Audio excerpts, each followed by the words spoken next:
mi ngi noonu nee naa leen macha allah lu mu way téere la bi muy way lii nii maa ngi màgg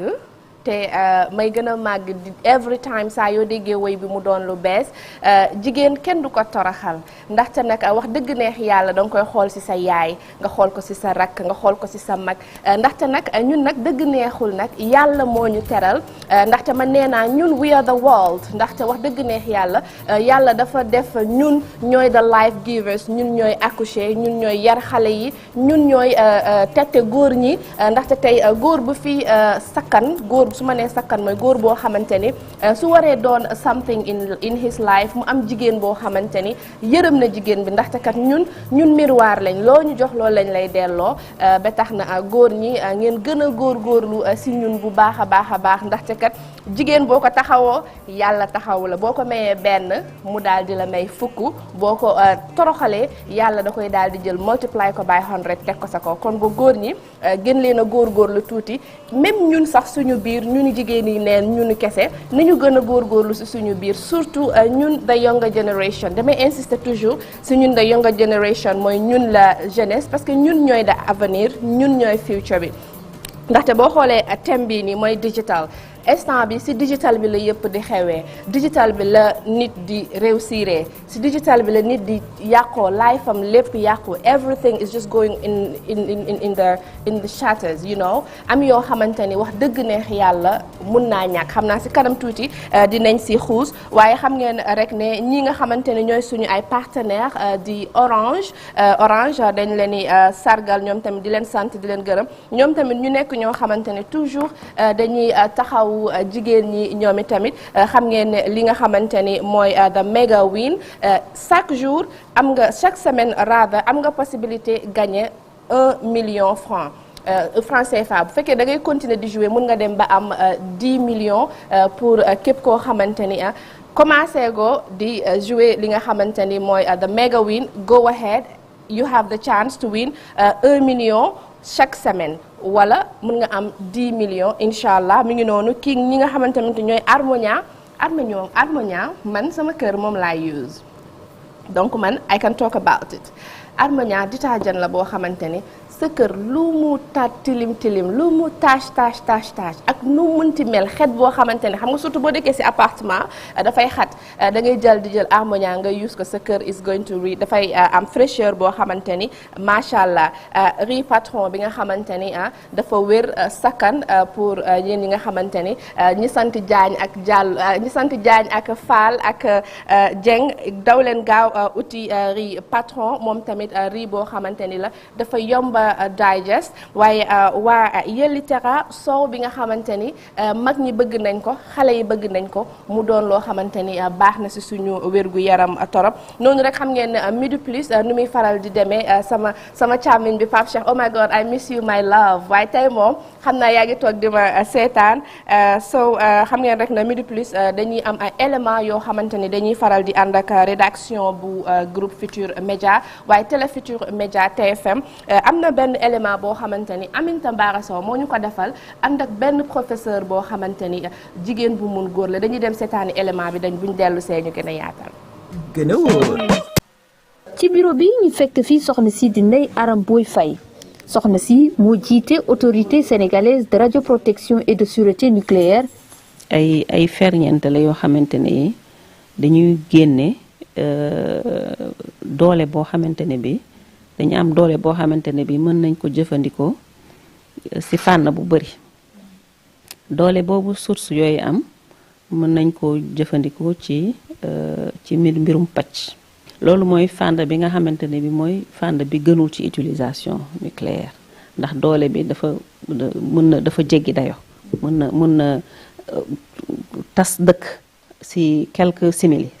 yu ndaw nga raser dëkk ci énergie boobu waaw fànn bi nga xamante nag moom la ñu taamu te ñun ñu koy saytu mooy fànn bi ñu koy jëfandikoo ci mbirum pàcc wala ci mbirum agriculture. bu weesoo direction bi nga xam ni moom moo ko jiite soxna si day jàngale physique fële ca université Cheikh Anta Diop de Dakar. man miy wax donc man physicienne laa aussi donc dama joxe cours physique à l'université Cheikh Anta Diop, professeur titulaire des universités là, spécialité c'est physique. Et donc damay jàngale faculté des sciences et techniques di jàngale aussi ci institut nucléaire de technologie appliquée foofu sécurité nucléaire laa fay jàngale. ñuy màggal bés bi ñu jagleel soxna yi mu doon ab occasion ngir mu gën a sensibiliser xale yi ñu gën a jublu ci série scientifique yi. def ba nga xamante ne bi jigéen yi dinañ dem ba am diplôme yi gën a kawe waaw ndax yenn saa yi dañuy am ay rëq-rëq ci diggante bi parce que bu ñu commencé dem ba ay licence xam nga période boobu day fekk ñu tolloog at yoo xamante ni dañu am borom kër wala ñu am doom période boobu moo gën a metti si téye xale jigéen ñi. soxna si taxawaayam ak responsabilité yuñ ko jox ci mim réew war a doon ab exemple ngir xale yu jigéen yi nga xam ni dañoo nekk école nekk ci série scientifique yi ñu gën a takk seeni sër gën a taxaw jàpp ne góor baax na waaye jigéen baax na. macha allah jigéen la boo xamante ni professeur Ndeye Arame Boye Faye ndaxte ñëwoon na amoon na interview boo xamante ni defoon naa ko ak moom si yeewu leen mu doonoon the woman of the week kon di remercier Aminata Mbara Sow bu baax a baax indil ñu jigéen bu jàmbaare bii nii kii nga xamante ni dafa nekk si métier boo xamante ni dafa rare maanaam si côté nucléaire te koo xamante ni nucléaire ñu bëri xamuñu ko amuñu si expérience bu bëree bëri kon li may oo ci nit ñi rek mooy ñu gën a suivre soxna si nga xamante ni dafa am yëfu boppam ba at the same time muy demaat si university bi di jàngal xale yi ci li nga xamante ni mooy côté nucléaire parce que it's very important ñu xam ci affaire yu nucléaire lan la advantage yi nga xamante daf koy am si suñu santé waaye loraange bi nga xamante ni daf koy gën a faral di ko def si ñun bu ñu fa jógee dañuy ànd ak ki nga xamante ni mooy Abdoulaye Diop mu daal di ñu indil jigéen bu yéeme jigéen boo xamante ni macha allah nee naa jigéen bu taxawee pour defar léppay baax ba tax na kii nga xamante ni mooy Coumba Gueye ñu tuddee ko la maman des pauvres di jigéen boo xamante ni macha allah taxawu na ñi nga xamante ni ñoom la dëkkal fele ne la ca Colobane dañuy ànd ak élément bi bu ñu dellu see ñu gën cee yaatal. su ma xamee luy avion wala ma xam luy Dubaay maman Coumba la.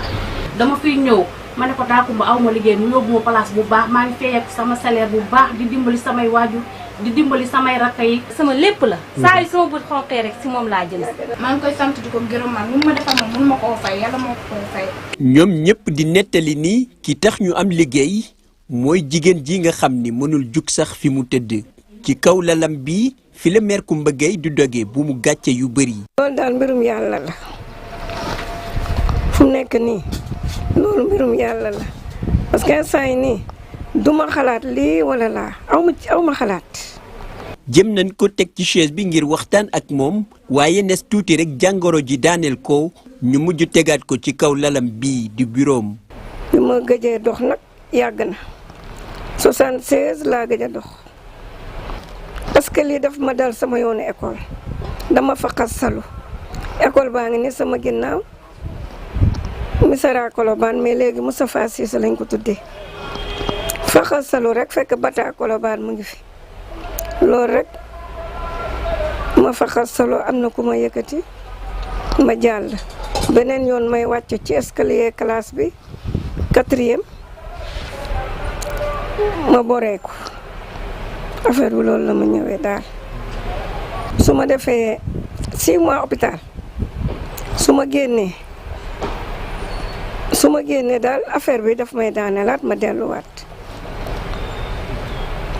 di def loolu ba mu yàgg olof yi tamit sama papa sama yaay sonn na ci ak samay mbokk dama dem nag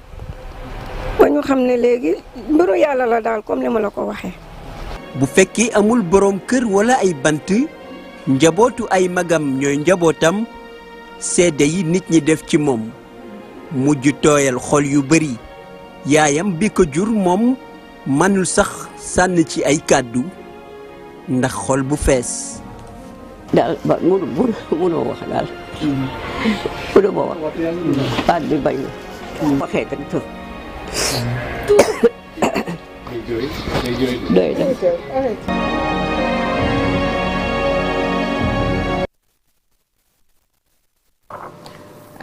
ndeysaan macha allah duma waruma sax wax ndeysaan macha allah parce que dafa nekk loo xamante ni it is very emotional koo xamante ni yaa ngi ci sa biir kër koo xamante ni yaa ngi tëdd ci sa kaw lal ba at the same time yaa ngi faj buumu gàcce yi ndaxte nag wax dëgg neex yàlla jigéen nag wax dëgg neex yàlla the truth be told mooy jigéen foo munti nekk jàmbaar nga and then ñu ngi lay sant di la gërëm bu baax a baax ci taxawaay bi nga xamante ni am nga ko and di wax rek képp koo xamante ni am nga delloo ko njukkal ndaxte ñu bëri am nañ liggéey ci côté accouchement aussi dafay taxawu jigéen ñi ma bëgg képp koo xamante ni am nga possibility pour taxawu soxna sii nii di la maman des pauvres mooy mother of the poor I want everybody képp koo xamante ni am nga possibility pour jàppale soxna sii nii ndaxte nag I think ne deserve na ko war na koo am I don't know it's just kind of emotional dañ dem ànd ak Fatou Guewel nee na jigéen and we'll be right back.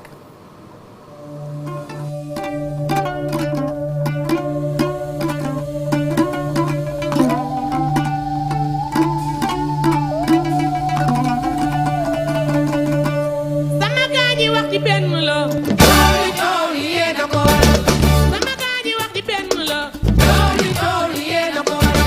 Sénégal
macha allah dañ koy ñaanal mu yàgg fi lool gudd fan bu baax a baax suñu yaay ji di Fatou Guewel Diouf moom fexe na ba marqué empreinte am ci li nga xamante ni mooy taxawu jigéen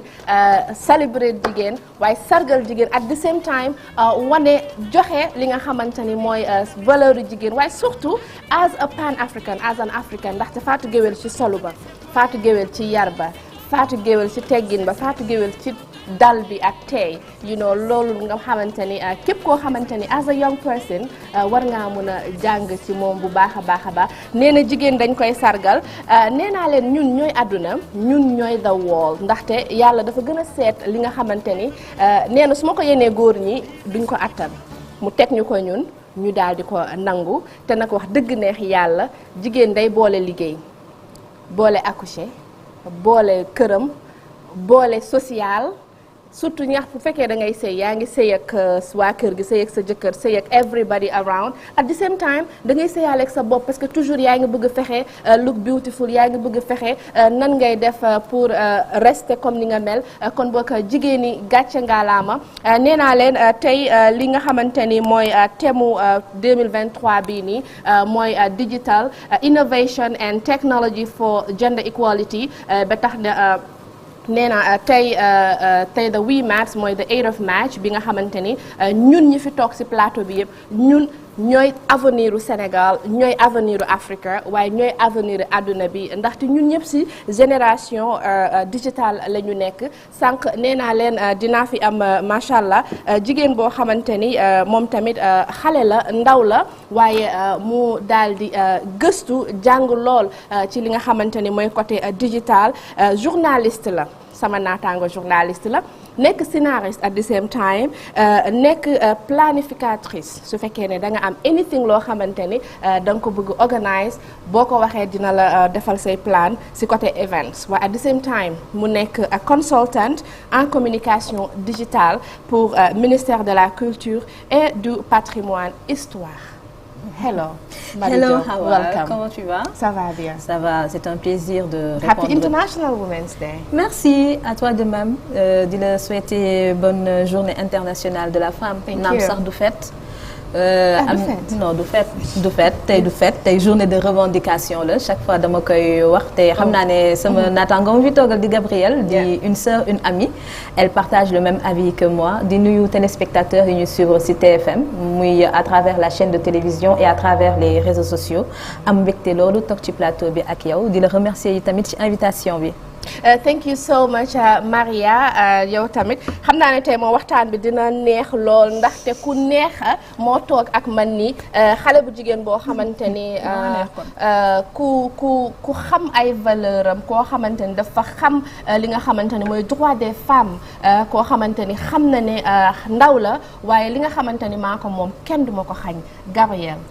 welcome. maa ngi lay nuyu merci beaucoup di nuyu sama xarit Maria di nuyu ñi nga xam ne ni ñoo ñuy seetaan di leen wax ne y a pas de fête. C'est une journée de revendication. C'est une journée de perspective. Malheureusement dañuy jël folklore beeg fête yeeg fleurs yeeg naam neex na. C'est pas l'objectif en fait. Et ce serait très intéressant ñu yegg foofu man Magalu Daaru laa jëm. yow ma fii sama sëriñ rek moo mu mën a solo grand boubou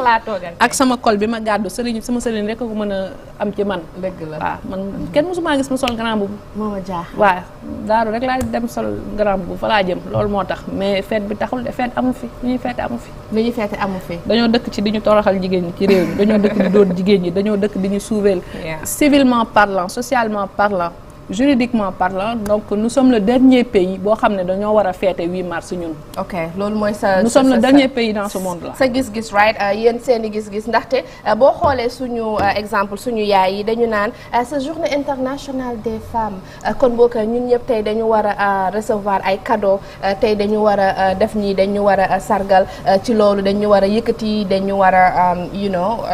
looy wax ci loolu. comme ni ko Gabrielle waxee c'est une bonne chose recevoir des fleurs recevoir des cadeaux ça fait toujours plaisir mais nekkul objectif u journée bi. journée de revendication la dafa doon journée boo xamante ne dañu war a fêter suñu ay victoire ak suñu ay acquis.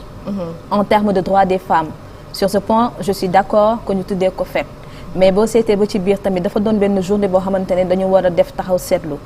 seetlu ci wàllum àq ak yelleefu jigéen lan lañ jot a réaliser lan moo des quel est le chemin qui a été parcouru qu'est-ce qui reste à faire donc loolu 8 mars dafa doon journée boo xamante ne am nañ opportunité boobu te en général bu ñu toppee folklore bi nduróowaale bi fecc ak way bi dañuy fàtte def li nga xamante ne mooy état des lieux te état des lieux boo ko deful doo mën a xam li nga réaliser doo mën a xam itamit fan nga war a jëm beneen chose bi mooy c'est une journée boo xamante ne war nañ si profiter pour def li ñuy wax améliorer la situation des femmes te comme ni ma ko waxee rek sa njëlbeen amélioration mënoo ko def bu fekkee da ngaa toog di fecc di way ak a tàccu bu paree nga daal di jël ses revendications déposer ko ci sa direction wala boog déposer ko ki nga xamante ne moo ko yellool on oublie ça on met ça dans les tiroirs ñu daal di xaaraat beneen 8 mars à ce rythme quand est-ce qu'on va réaliser quelque chose de manière concrète looloo tax ma ne man tey du journée de fête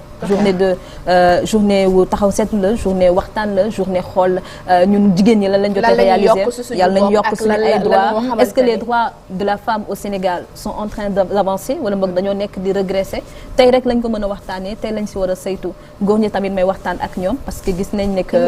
ñoo ngi waxtaanee lu bari si wàllu masculinité positive donc au-delà des fleurs des poèmes affaires yooyu noonu yëpp ni ñuy jox ñun jigéen ñi ñoom tamit war nañ mën a taxaw xool lan lañ def ngir jëmale kanam ak yelleefu jigéen. tey boo amoon loo xamante ni boobu ba tey like 10 ans passé Sénégal yàgg nañ di ko xeex di ko fight pour the rights of women lan nga gis ne boobu ba tey puusul paasul dara changé aussi si côté government bi si côté social waaye surtout si côté ñun si suñu wàllu boobu. man nag am na benn combat boo xamante ne jàpp naa ne dañ ko war a mëne. balaa ñuy ñëw si thème jour bi. voilà muy wàllum code de la famille. Voilà parce que code de la famille fii Sénégal bëri na ay articles yoo xamante ne du ma ne day salfaañi àq ak yelleefu jigéen sax waaye war nañ ko mën a xoolaat ngir jigéen gën si mën a gis boppam. te su ma ko naree lire am na benn code boo xamante ne. Comme par exemple jigéen bu amee doom te nekkul si néegu sëy amoo droit di dem seeti sa papa. jigéen bu amee doom. bu amee doom. ci néegu sëy boo xamante ne nekkul ci néegu mariage l'enfant amul droit dem seeti kan mooy papam. ok donc ça ce sont des points qu'il faut changer parce que jàpp naa ne que ce sont des lois discriminatives contre les droits de la femme moom la ñuy wax filiation paternelle ma wax ko ci français. La loi dit que l'établissement de la filiation paternelle est interdite à tout enfant qui n'est pas présumé issu du mariage de sa mère ou n'a pas été volontairement reconnu par son père, exception faite dans le cas où le prétendu père a procédé ou fait procéder à son baptême ou lui a donné un prénom. Je pense que cet article dafay encourager li ñuy wax culte de paternité. C'est une violence que l'État laisse en place ça. beneen chose yi mooy femmes yi nga xamante ne dañ leen abandonné seen jëkkër yi dañ leen abandonné. dañ leen bàyyi femmes yi nga xamante ne dañu nekk en instance de divorce ku góor ki yenn saa yi mu daal di téye mu bañ taxaw. Tu es obligé de te battre pendant de nombreuses années daal di jaabante tribunal ba sonn alors que tu n'as pas forcément ce que tu veux. donc dafa doon ay points yoo xamante ne code de la famille war nañ ko xoolaat. boo bëggee divorcé waa ji bëggul daf naan du am même bu dee dafay am sax da nga ci yéeg a ko wàcc ba sonn est-ce que loolu tamit foogloo ne côté justice bi mooy juridique ngeen di wax. français ak anglais tey ñoo fi daje. day neex kon ñoom foog nga ne ñoo ci war a gën a am paax wala ba tey si droit góor ñi lañu war a wàññi jox ñu ko. man. they have too much rights. parce que góor ñi dañu am too much rights. non mais c'est pas parce qu'on donne des droits aux hommes. jigéen ñi dañuy wàññi yu góor ñi. c'est pas ça non y a un problème là. c'est-à-dire dañu bari droit. xam nga man je parle moom la ñu woowee. parce que non mais c'est pas bëgg a divorcer c'est pas parce que dañuy jox jigéen ñi seeni droit que on réduit les droits des hommes. non loolu juridique bi day appliquer li nga xam ne moom la législateur bi def. that's what I'm saying. parce que. parce que yaa go ahead. y a un problème ñu ñëw si loolu. voilà donc moi je ne parlais pas bëggatuma. Exactement. Let's sign out mu jeex. Je ne parle même pas d'égalité, je parle d'équité. Je parle d'équité dans le domaine de la justice, d'équité dans le domaine professionnel, équité dans le domaine de la santé. Parce que équité moo mën a tax ñu daal di xoolaat code de la famille jàpp ne que jigéen bu amee droit bi góor tamit war na am droit bii nii d'un côté góor tamit bu amee droit bi jigéen war na am droit bële ci côté bi mu doon loo xamante ne dañ koy balancer. xam nga moom la ñoom Gabriel di woowee superpuissance paternelle.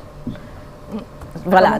voilà c'est ça superpuissance man je parle même pas de puissance paternelle mais je dirais plutôt superpuissance paternelle nekkul dañ koy wàññi droit wu góor ñi jox ñu ko mais nañu équilibrer la balance parce que le code de la famille ça dafa yàgg plus de 40 ans voilà donc actuellement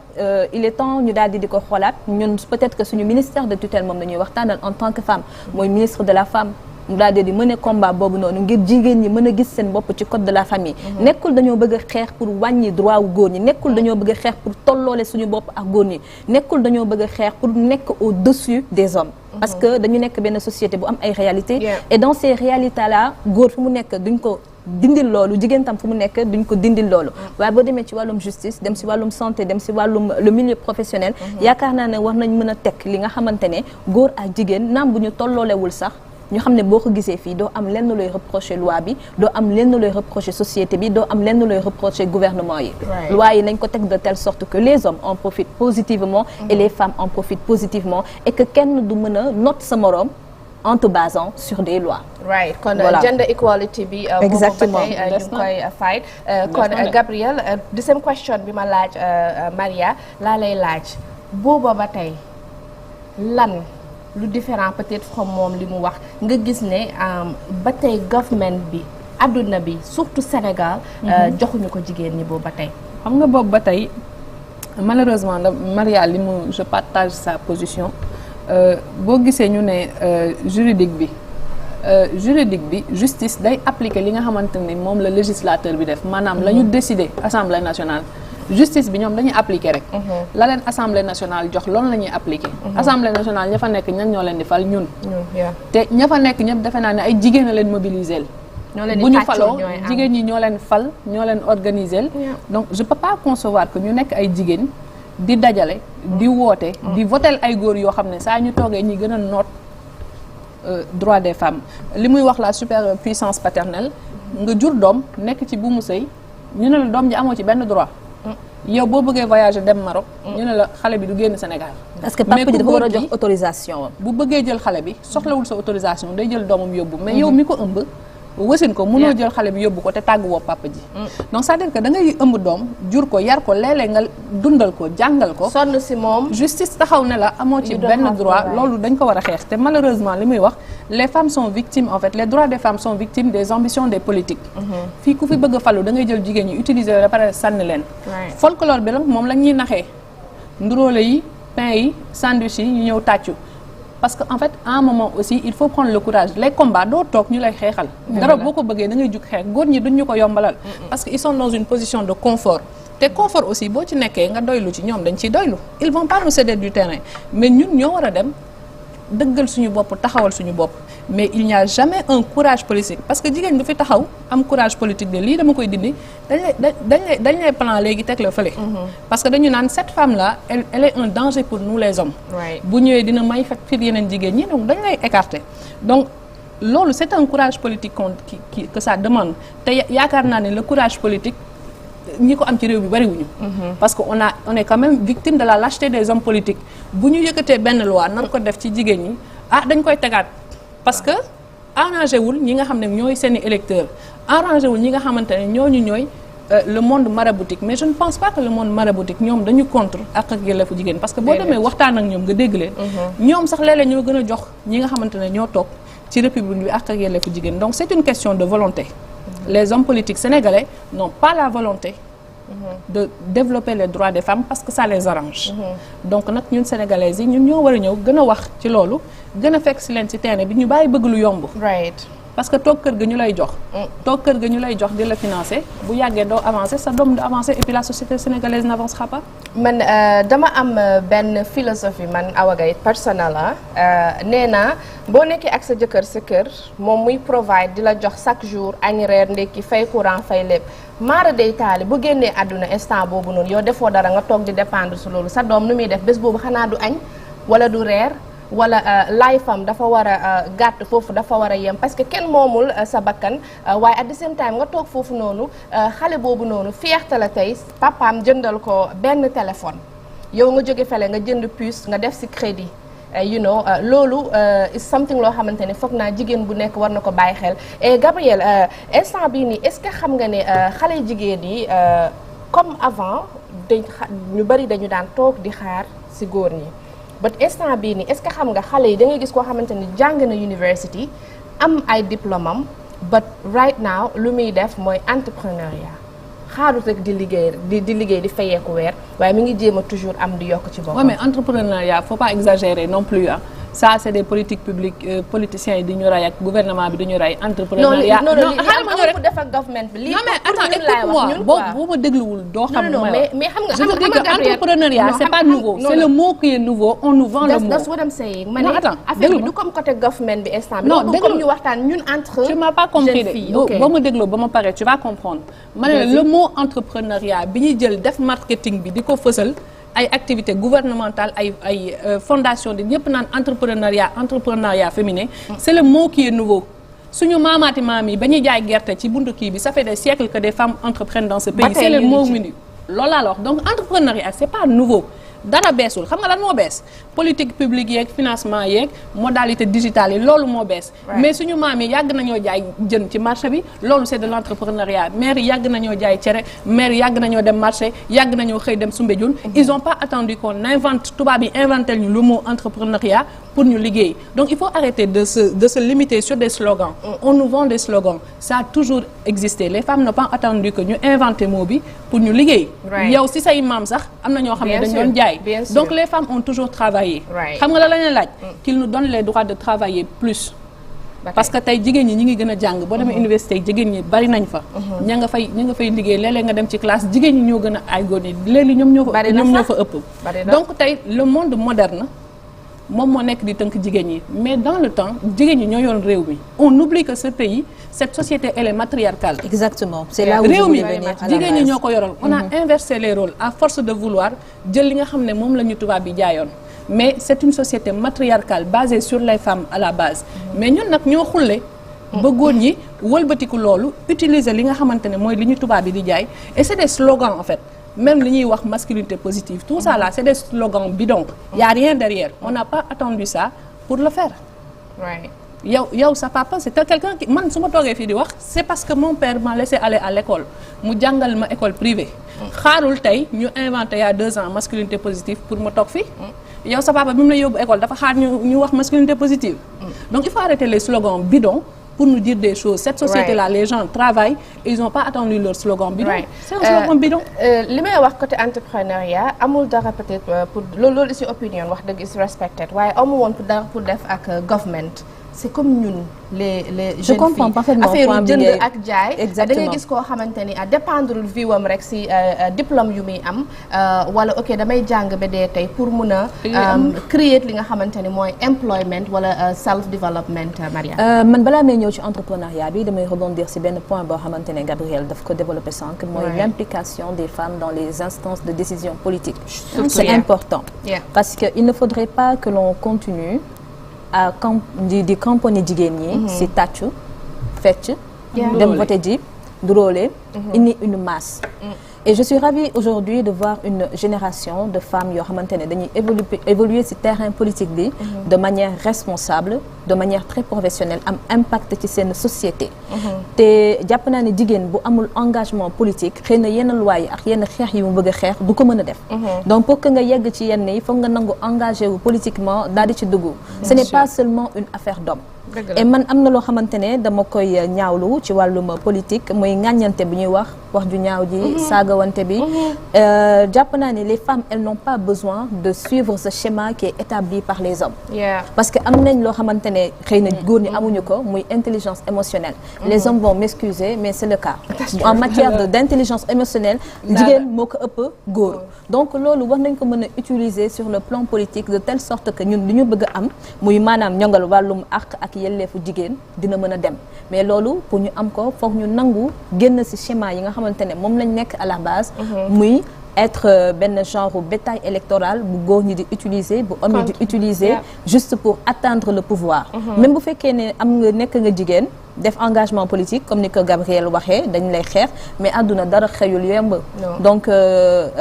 jàpp naa ne de 1975 bi nga xamante ne si lañ établir journée 8 mars ba tey jii nii xeex bi mosul yomb donc c'est pas à partir de maintenant que ce sera plus facile il faut qu'on accepte d'aller sur le terrain politique il faut qu'on accepte d'aller sur le terrain il faut qu'on accepte de nous battre nous-mêmes c'est important parce que xeex bi góor ñi duñ ko def à notre place ce sont nous les femmes qui allons le faire pour nos droits deuxième point bi muy entrepreneuriat entrepreneuriat féminin comme Gabriel l'a dit à la base la société sénégalaise est une société matriarcale donc dans cette société matriarcale la femme avait le pouvoir la femme dana daan liggéey la femme dina dem uti ji xaalis la femme dina ko indi ci biir kër gi donc ñun loolu noonu ñuy def maanaam bokk indépendance financière boobu noonu indépendance financière boobu nga xamante ne ñu ngi koy am te ñu ngi koy ut on n'a pas pris ça de l'Occident on n'a pas pris ça d'ailleurs on a vu ça de nos mères et de nos grands-mères te si tànk yooyu noonu lañ topp ndax boo xoolee tey jii nii on peut pas compter le nombre de maisons yi nga xamante ne jigéen moo koy dundal mooy joxe dépense mooy fay courant mooy fay ndox. et puis ñun ñooy mottali dépense voilà donc loolu noonu c'est une réalité sociétale boo xamante ne nekkul lu ñu importé daf fi nekk entrepreneuriat ñun jigéen dañ ko fi fekk c'est vrai qu'il y a am na ay jigéen yoo xamante ne dañuy continuer di vivre au crochet d'un homme du ma leen juger parce que ku nekk am nga sa choix de vie xëy na am nañ seen ay motivation personnelle mais gëm naa ne indépendance financière bokk na ci li nga xamante ne jigéen daf ko war a ut daf ko war a sàkk bu fekkee dafa bëgg ay droit wam mu daal di ko doxalee nu mu ko neexee ndax noot nit financièrement c'est le meilleur moyen de lui ôter ses droits et de lui empêcher d'agir comme il se doit kon nañu jàng nañu liggéey nañu ut xaalis nañu mënal suñu bopp c'est très important kon mbokk mi ngi noonu xam naa dañuy waajal dem journal bu ñu dellu see dañuy waxtaan ak